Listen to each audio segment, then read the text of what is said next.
Good morning, y'all. Welcome back to Seed to Plate channel. And today we're talking all about onions. So last year I grew onions, but they were a major fail. You probably saw that photo in the thumbnail, but just for reference, I will put it right here. And so just in 1 year, I was able to go from this to this, and I'm super pumped about it. So I wanted to share with you guys what I did for my onions this year, how I was so successful. But before we get to that, I need to do a small shameless plug. I design garden apparel, not like work apparel, but graphic tees. So this is a muscle tank. It's super soft, it's super lightweight, has wildflowers on it, and it says wildflowers and wine. I always leave the link to my website where you can purchase these things. I will say they're very high quality. I test all of them before I actually put them on the website for sale.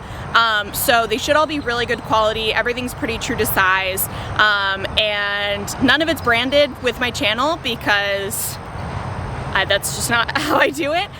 So go check it out. There's crop tops, there's tank tops, there's men's shirts, I think I pulled down the sweatshirts, but there's all kind of stuff. So go check it out. Give me any feedback you wish, and I hope you like it. Getting into the video about onions, there's a few things I want to cover before we actually start pulling these onions. So let's actually look at these onions and what they look like. Look at them. Oh my gosh.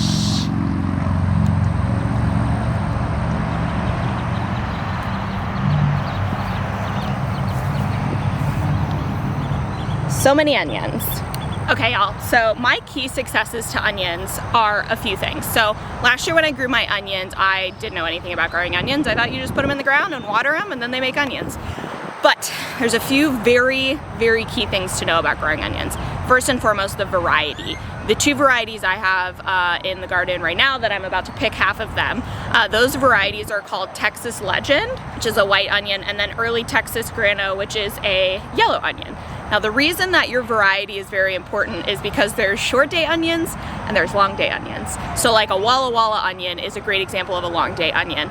It literally requires more hours of daylight for it to actually bulb, and that's how you get those really big fat onions. I'm in Texas, and so the closer you are to the equator, science class for a second, the closer you are to the equator, the more even your daylight hours are going to be. It's still going to vary a little bit, but when I lived in Ohio, for example, our summers, we would go from having daylight from literally 8 a.m. to 5 p.m.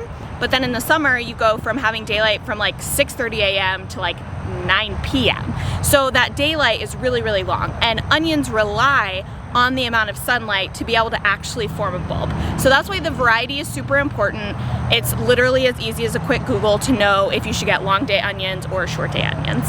So that's first and foremost, is variety is super important. Now, I only fertilize these onions one time, and I fertilize them with bone meal, actually on a recommendation from one of you. I can't at this moment remember who it was, but it was a great recommendation because I love all of my other community gardeners, but my onions look the best. And if you're a community gardener out there, I love you and I'll share an onion with you. So second thing was the fertilizer. So I fertilized with bone meal only one time. I watered really consistently. So I think consistent watering was a big key, which is a little bit tough for me because I live 15 minutes away and I also work full time. So getting here to water consistently was a little bit of a challenge, but it was a good challenge. So consistent watering, bone meal, picking the right varieties. The only pests that I really noticed were a problem for my onions were slugs. And honestly, when I just found them, I just picked them off. It wasn't a big deal. And they didn't really do much damage. I'm sure they could, or they did damage that I just don't know about or didn't notice, but slugs are really the only pest that I dealt with growing onions. So the other thing is how I started my onions. So I do not start my onions from seed. They don't germinate very well, and I just don't have the time and energy, if I'm being honest. So you can get your onion starts 3 different ways. So you can either get seeds, you can grow them from seed, just make sure you get the right variety. That's probably the biggest issue there. You can get them from they're called like I think they're called sets. And they're like the little baby onions that are like this big. They look like a little pearl onion that hasn't been peeled, to be honest. And so that onion, it's actually gonna be a second year onion, so you might not get the desired outcome. The way that I started these onions was from starts. So starts are gonna basically look like a green onion that you would buy at the store that you would chop up, and that's gonna be your start. It's literally, if you were to have started a seed, like you're just letting somebody else do that process for you, and then you're putting it in the ground, covering it. And I will say, onions look really pathetic for a while. Onions look really sad before they actually really start to look good. So just keep the faith. The next thing we're gonna talk about is how to know when to harvest your onions. So let's go look at some. How to know when onions are ready to harvest. So this stem right here, this hard stem, this will get really soft and it'll actually flop over. So this one is feeling pretty soft, but it hasn't quite flopped over yet. Some of these are really firm still.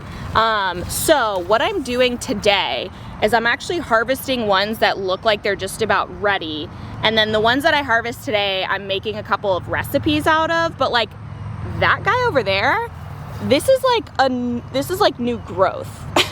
So I'm gonna pick all the ones that have kind of, and the stem is still super solid. So I'm gonna pick any of the ones that have a little bit of a softer stem, and then I'll leave the rest to bulb up for storage. But that's how you know when to pick your onion. And actually, I think my neighbor has one that is doing this. So this is an awesome example of what your onion's gonna look like when it's actually ready to be picked. So this is a little bit of a smaller one, but the onion stem will literally just like flop right over. Clearly none of mine have done that, and a lot of these actually haven't either, so this one's just ready early, but that's what that'll look like. All right, now the last thing before I go harvest these onions and then I show you what it looks like I said, I'm only harvesting half today, and then I'm gonna leave the other half in the ground until the tops flop over so that I can save them for storage. When I got these onions, I actually got two bunches of the starts. I don't want to confuse anyone. I got 2 bunches of the starts, which was 100 onions. I actually planned to try some of them in my backyard just to show you guys the difference of daylight, but I did not end up doing that. I forgot, and then I found the starts all dried up. So I have 70 onions back here. I've picked one and used it, so I have 69 left. I'm gonna pick half for some recipes.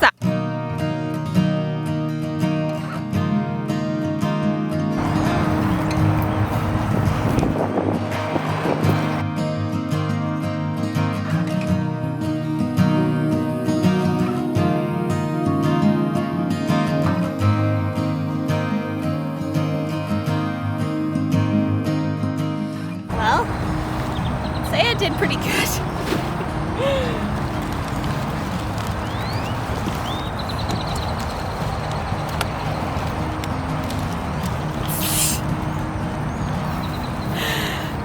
Oh my god, y'all. I can't. Okay guys, so here's how I did this. I chose the onions that were either starting to flop over or they were on the smaller side, because I want to let the big ones have enough room and sunlight to kind of size up.